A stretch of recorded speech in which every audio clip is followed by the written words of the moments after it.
Shalom saudara, apa kabar? Siap diberkati, amin. Dimanapun kita berada, kita percaya penyertaan Tuhan senantiasa menyertai setiap kita. Sebelum kita menikmati firman Tuhan, tundukkan kepala kita berdoa. Terima kasih Bapak, balik kesempatan hari ini Tuhan kami boleh bersama-sama menikmati firman-Mu. Kami butuh firman-Mu Bapak. Dalam keadaan seperti ini, kami butuh firman-Mu yang akan menuntun setiap langkah kami. Kau dapati jemaat-Mu Tuhan yang letih lesu dan berbeban berat, biar melalui firman-Mu mereka dikuatkan, dilepaskan, dibebaskan, dan disembuhkan. Kami siapkan hati kami untuk diberkati. Dalam nama Yesus kami siapkan hati kami. Semua yang siap diberkati sama-sama katakan amin. Saudara, mari buka bersama dengan saya Amsal 3 ayat 13 sampai dengan 16. Amsal 3 ayat 13 sampai dengan 16 firman-Nya. Berbahagialah orang yang mendapat hikmat, orang yang memperoleh kepandaian, karena keuntungannya lebih keuntungan perak, dan hasilnya melebihi emas. Ia lebih berharga daripada permata. Apapun yang kau inginkan tidak dapat menyamainya. Umur panjang ada di tangan kanannya, di tangan kirinya kekayaan dan kehormatan. Haleluya. Saudara, lihat ayat 16. Umur panjang ada di tangan kanannya, di tangan kirinya kekayaan dan kehormatan. Haleluya. Saudara, judul khotbah saya pada kesempatan hari ini adalah hidup adalah pilihan. Apa saudara? Hidup adalah pilihan. Saudara, umur panjang, kekayaan, kehormatan. Kalau kita disuruh pilih, saudara mau pilih yang mana? Umur panjang, kekayaan, atau kehormatan? Hidup adalah pilihan. Dan itulah yang paling menarik yang ada di dunia ini. Kalau sekarang saya kembali tanya, saudara silakan pilih 2. Di antara 3 tadi 2. Umur panjang, kekayaan, kehormatan. Saudara pilih 2. Kira-kira saudara mau pilih yang mana? Umur panjang, kaya, tapi tidak terhormat. Umur panjang, terhormat, tapi tidak kaya. Saudara pilih yang mana? Saudara kaya, terhormat, tapi tidak umur panjang. Saudara mau pilih yang mana? Itulah keadaan kita di dalam dunia ini. Hidup adalah pilihan. Saudara mau pilih yang mana? Kaya, umur panjang, kehormatan. Saudara, hari ini kita boleh sama-sama. Apa yang terjadi dalam dunia ini, semua tidak luput daripada itu semua. Amsal berkata, di tangan kanan adalah umur panjang, tangan kiri kekayaan dan kehormatan. Apa yang terjadi sekeliling kita, inilah penggenapan daripada firman Tuhan. Kita lihat sekarang Filipi. Filipi 3 ayat 18-19. Demikian firman Tuhan. Karena seperti yang telah kerap kali kukatakan kepadamu, dan yang kunyatakan pula sekarang sambil menangis. Banyak orang yang hidup sebagai seteru salib Kristus. Jadi banyak orang yang hidup saat-saat ini menjadi seteru salib Kristus. Artinya apa? Bermusuhan dengan Tuhan. Terus kesudahan mereka ialah kebinasaan. Jelas, siapapun yang bermusuhan dengan Tuhan, siapapun yang menjadikan Tuhan sebagai musuh, lawannya, ujung-ujungnya kita tahu kebinasaan. Karena firman Tuhan berkata, akulah jalan kebenaran dan hidup. Jadi akulah satu-satunya jalan. Di bawah kolong langit ini tidak ada satu nama pun yang oleh manusia peroleh keselamatan. Itu jelas-jelas cuma Dia. Siapapun yang menempatkan Tuhan Yesus sebagai musuhnya, ujung-ujungnya adalah kebinasaan. Halo? Tuhan mereka ialah perut mereka. Tuhan mereka ialah perut mereka. Mereka tidak peduli keadaan di sekeliling mereka. Yang mereka pedulikan cuma satu, perut mereka, kekayaan, kesuksesan semata-mata. Kemudian kemuliaan mereka ialah aib mereka. Kemuliaan mereka adalah aib mereka. Karena mereka melakukannya dengan segala cara, dengan tujuan satu, untuk diri mereka sendiri. Pikiran mereka semata-mata tertuju kepada perkara duniawi. Itulah yang terjadi saudara. Alkitab dengan jelas sudah menggambarkan kepada setiap kita seperti itu. Alkitab sudah dengan jelas menggambarkan kepada kita seperti itu. Banyak hidup sekarang ini orang menjadi seterunya Kristus. Saudara, kemuliaan mereka adalah aib mereka. Pikiran mereka tertuju kepada perkara-perkara dunia. Orientasi mereka cuma perut mereka, keuntungan mereka, kesuksesan mereka semata-mata. Inilah yang terjadi akhir-akhir ini. Hidup adalah pilihan. Kita tidak akan lama ada di dunia ini. Tapi kita harus menentukan pilihan. Pilihan kita seperti apa? Jangan sampai pilihan kita menjadi seteru daripada Allah. Contoh Alkitab yang sangat-sangat jelas sekali kita lihat sekarang, coba saudara. Matius 26 ayat 14 sampai dengan 15. Kemudian pergilah seorang dari ke-12 murid itu yang bernama Yudas Iskariot. Saudara sudah jelas banget kan, kita udah tahu banget Yudas Iskariot seperti apa. Kepada imam-imam kepala ia berkata, apa yang hendak kamu berikan kepadaku? Lihat, supaya aku menyerahkan Yesus kepada kamu. Mereka membayar 30 uang perak kepadanya. Dan mulai saat itu ia mencari kesempatan yang baik untuk menyerahkan Yesus. Haleluya saudara. Murid yang dipilih oleh Allah sendiri, Yudas. Pilihannya apa saudara? Pilihannya ada satu, perutnya. Pilihannya satu, kekayaan. Kurang terhormat seperti apa? Dia muridnya Yesus, di mana Yesus terkenal, Yesus luar biasa, Yesus mujizatnya. Begitu dekat dia dengan Yesus, begitu dekat dia dengan kuasa Tuhan, begitu dekat dengan mujizat. Tapi yang dia perhatikan, yang menjadi orientasi, yang menjadi fokus daripada Yudas adalah uang.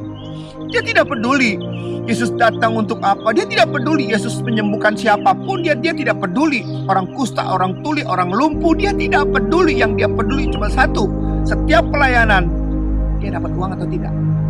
Itu jadi fokusnya. Dan akhirnya kita tahu siapapun yang berseteru dengan Allah, siapapun yang menjadi musuhnya Allah, siapapun yang berjalan berlawanan dengan Tuhan, ujungnya adalah binasa. Yudas binasa.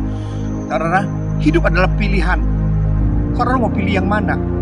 Itulah yang kelihatan, yang dengan jelas kita lihat bagaimana mereka memulai segala sesuatu dengan roh, tapi mengakhirinya dengan daging. Yudas mengakhirinya, memulai dengan roh dan mengakhirinya dengan daging. Dia mati bunuh diri. Ada contoh yang luar biasa lagi saudara. Kita lihat di dalam Lukas 12. Lukas 12 ayat 16. Lukas 12 ayat 16. Kemudian dia mengatakan kepada mereka suatu perumpamaan, katanya, ada seorang kaya, tanahnya berlimpah-limpah hasilnya.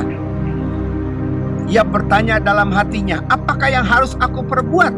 Sebab aku tidak mempunyai tempat di mana aku dapat menyimpan hasil tanahku. Lihat, ada orang kaya, tanahnya berlimpah-limpah. Tanahnya berlimpah-limpah hasilnya. Artinya apa saudara?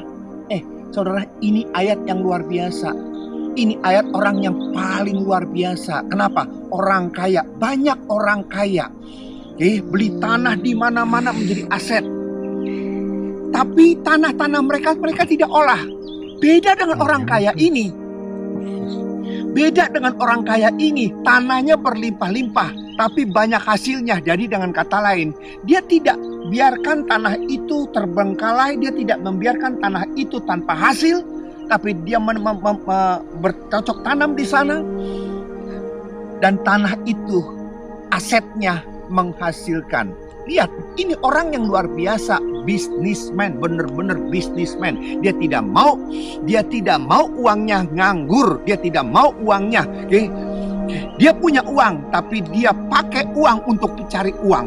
Itulah orang yang luar biasa. Terus apa firman Tuhan? Lalu dia bertanya dalam hatinya, apakah yang harus aku perbuat? Sebab aku tidak mempunyai tempat di mana aku dapat menyimpan hasil tanahku. Lalu katanya, inilah yang akan aku perbuat. Aku akan merombak lumbung-lumbungku, dan aku akan mendirikan lebih besar daripada yang untuk menyimpan di dalamnya segala gandum dan barang-barangku. Lihat, orang luar biasa saudara. Kenapa saya bilang luar biasa? Dia punya tanah menghasilkan, dia tanam menghasilkan, dan begitu panen, inilah hukum ekonomi. Semua orang punya tanah, semua orang nanam padi, entah gandum, entah apapun mereka tanam. Dan panennya mirip-mirip waktunya.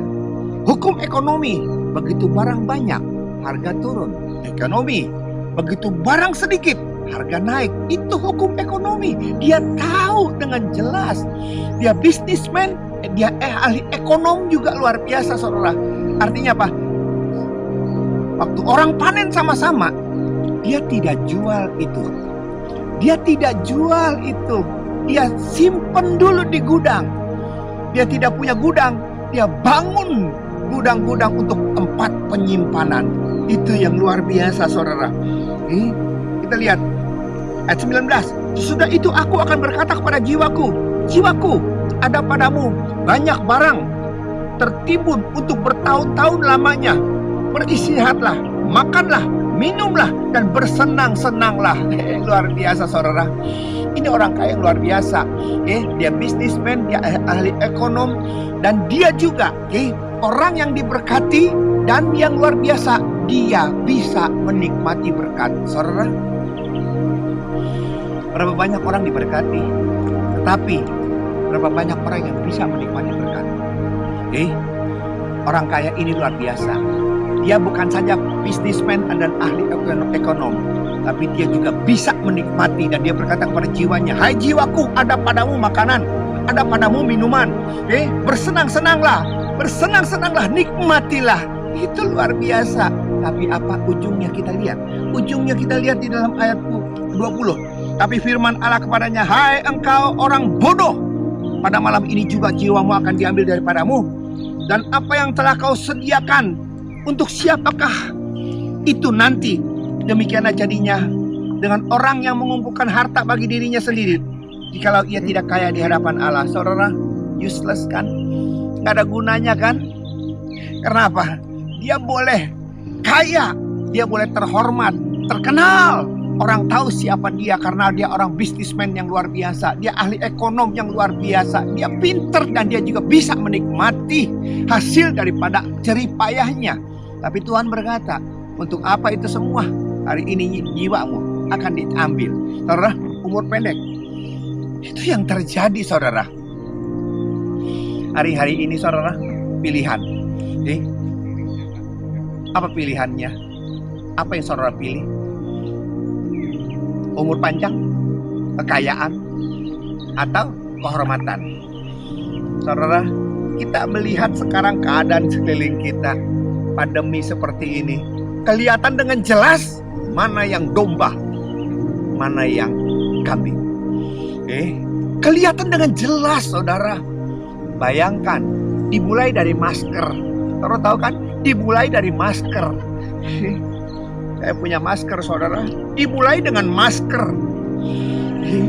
Seberapa harga masker ini, saudara? Sebelum pandemi, sebelum COVID-19, berapa harga masker ini? Tiba-tiba dalam keadaan chaos, semua, bukan saja Indonesia, seluruh negara mengalami hal yang sama. COVID-19. Itu masker yang harganya cuma puluhan ribu, hanya ribuan saja, bisa berapa puluh ribu, saudara, itu. Dan mereka yang bisnis seperti itu tidak peduli. Mereka yang bisnis seperti itu, mereka tidak peduli. Yang penting ini kesempatan. Kapan lagi? Ini kesempatan untuk kaya. Dia tidak peduli. Dia tidak peduli mengenai hidup umur panjang. Dia tidak peduli dengan orang lain mau mati atau mau hidup, mau sakit atau mau sembuh, kena COVID atau tidak COVID. Yang dia pedulikan cuma satu, perut mereka. Dia harus untung, ini kesempatan. Dia harus kaya, dia harus sukses. Saudara, pilihan di tangan saudara. Apalagi yang kita lihat dengar saat seperti ini. Saudara, saya lupa namanya, itu obat untuk COVID-19, saudara. Itu obat untuk COVID-19.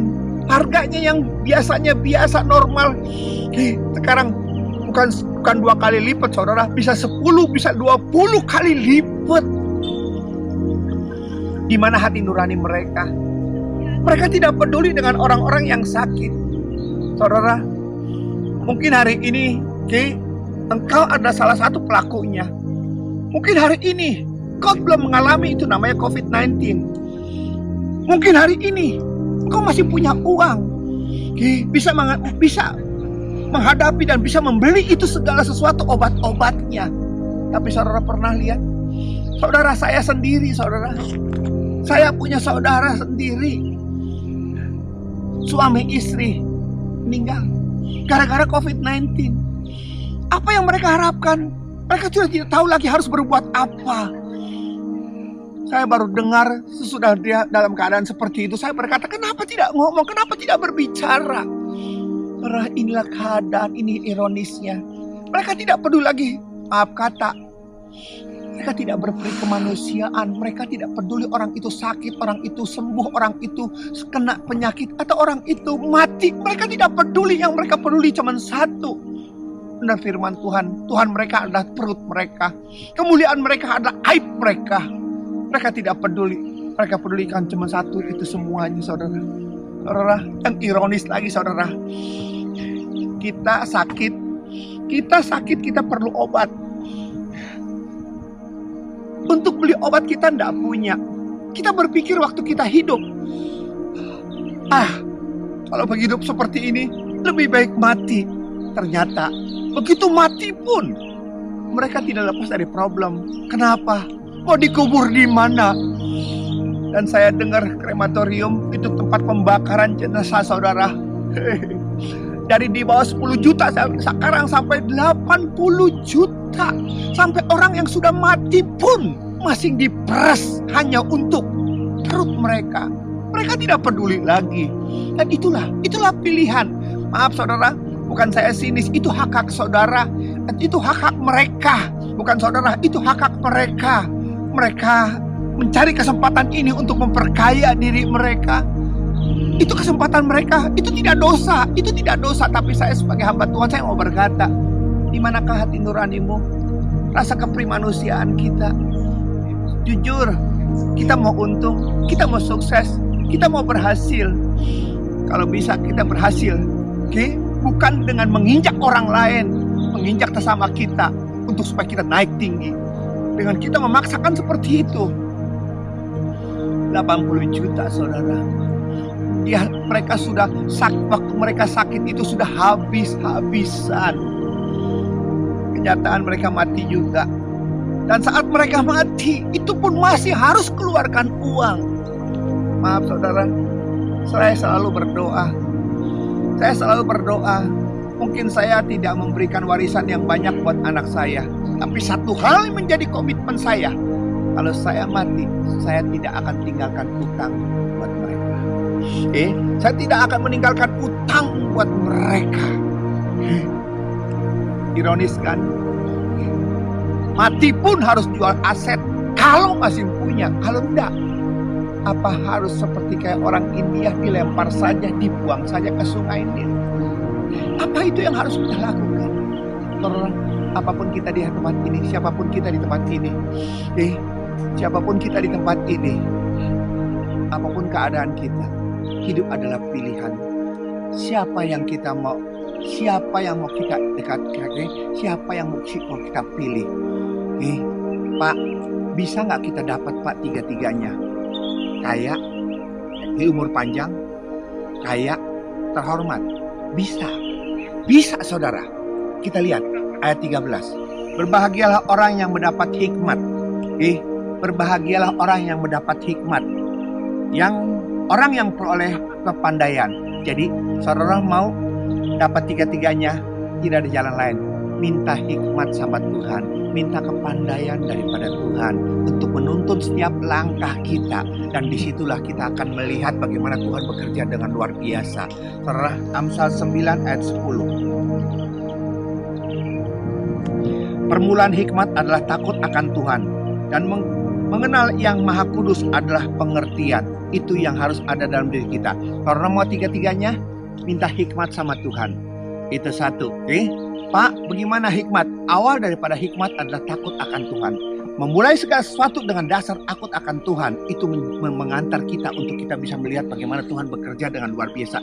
Bagaimana Tuhan menggenapi umur panjang, kekayaan, dan kehormatan. Kita tiga-tiganya, kita memperoleh tiga-tiganya karena apa? Karena hikmat Tuhan menuntun saudara dan saya. Dan hikmat Tuhan itulah yang membuat kita memperoleh segala sesuatu. Hari ini saudara, siapapun saudara di tempat ini, siapapun saudara dimanapun saudara berada, siapapun dan dimanapun saudara berada, berada. Keadaan seperti ini mengingatkan kepada setiap saudara dan saya. Keadaan hari ini mengingatkan saudara kepada saya. Saudara maaf ya, seringkali kita berkata gini, kalau ngomong aja tuh gampang. Tapi kalau melakukan, kalau kita menjadi ada di sana, mungkin kita tidak akan kuat. Saudara maaf, saya pengusaha, kontraktor interior desain. Tuhan panggil saya menjadi pendeta. Dalam keadaan saya seperti waktu menjadi pendeta ini, godaan luar biasa, saudara, godaan begitu luar biasa. Ingat waktu pemilu, saya ditawarkan kaos Jokowi, Jokowi, amin, dan segala macam itu tawaran ada, saudara. Itu tawaran ada dan saya suruh untuk proyek seperti itu. Saudara, ini godaan-godaan yang luar biasa. Nah, tapi untuk bisa memperoleh itu, saya harus siapkan. Untuk dia komisi dia. Dan akhirnya, saya cuma dapat tulangnya. Tulangnya walaupun cuma satu kaos dapat untung 1.000.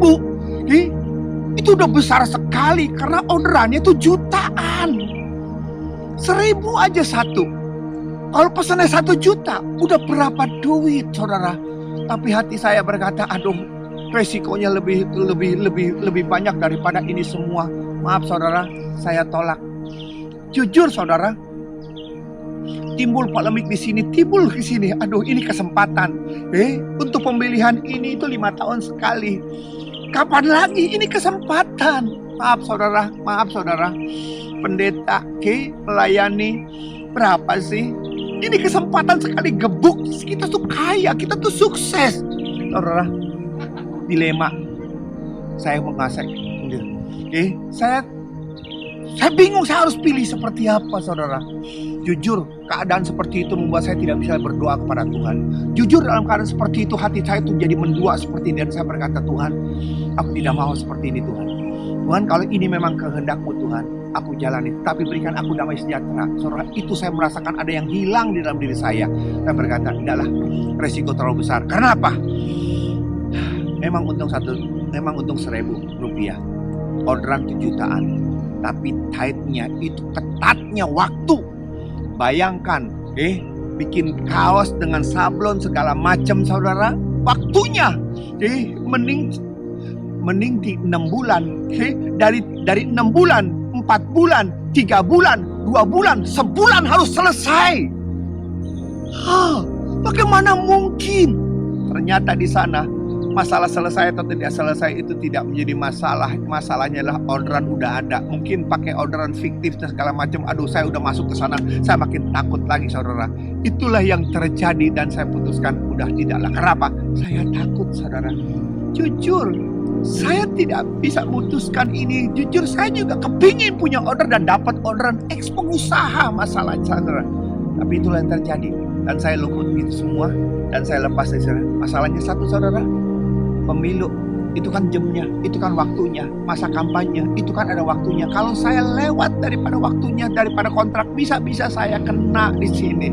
Jangan-jangan nanti kalau Pak Jokowi tidak bisa naik atau saat konsensan calon-calon tidak bisa naik karena apa, promosi kaos daripada saya terlambat, saya bisa ditangkap di sana, saudara. Saya tolak itu semua dan akhirnya saya kembali. Itu yang terjadi. Siapapun kita di tempat ini, saudara, hidup adalah pilihan. Hidup adalah pilihan. Dimanapun kita berada, saudara, maaf, jangan salah pilih. Amin. Apa, saudara? Jangan salah pilih. Minta hikmat daripada Tuhan. Awal daripada hikmat, takut akan Tuhan, itu yang akan mengontrol setiap saudara saya. Amin. Tundukkan kepala kita berdoa. Terima kasih, Bapak. Firman-Mu mengingatkan kepada setiap kami bahwa hidup adalah pilihan. Kami sadar hidup kami tidak selama-lamanya untuk di dunia ini. Tapi kami harus pandai-pandai memilihnya. Jangan sampai kami memilih yang salah seperti Yudas, yang memilih kekayaan lebih daripada Yesus dan akhirnya ujungnya kita tahu dia akan neraka. Jangan sampai seperti orang kaya begitu pintar, begitu hebat, luar biasa, bisnismen yang luar biasa, manajemen yang luar biasa, marketing yang luar biasa, ahli ekonom. Dan dia bisa menikmati juga hasil kekayaannya. Tapi Tuhan berkata, untuk apa kekayaan itu semua? Untuk apa itu semua?